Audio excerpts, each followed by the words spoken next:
जाल में फंसाएगी, फिर बाद में हमको रुलाएगी, फिर बाद में हमको रुलाएगी। यदि मेरे संग यदि मेरे संग झूला तू झूल जाएगा, फिर बाद में दुनिया को भूल जाएगा। यदि मेरे संग झूला तू झूल जाएगा, फिर बाद में दुनिया को भूल जाएगा।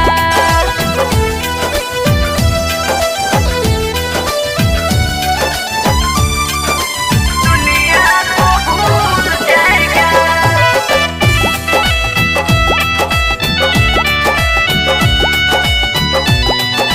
दुनिया को भूल जाएगा। हम हैं मीठा चोखला स्वाद, तू एक बार चोखेगा तो करेगा याद, तू करेगा याद, तू करेगा याद। हम हैं मीठा चोखला स्वाद, तू एक बार चोखेगा तो करेगा याद, तू अभी तो हमको सताएगी, अपनी मिठाई कटाएगी। जब आऊंगा तेरे पास, फिर हमको तू हटाएगी। बेबी मेरे संग, बेबी मेरे संग प्यार में तू खूल जाएगा, फिर बाद में दुनिया को भूल जाएगा।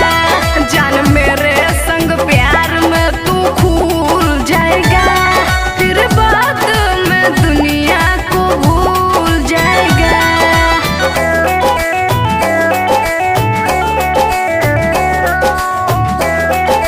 दुनिया को भूल जाएगा।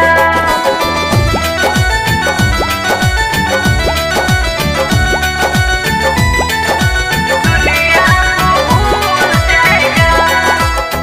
हमको काहे करा है इग्नोर, तू आयो बया जा आना मेरी ओर, तू आना मेरी ओर, आना मेरी ओर।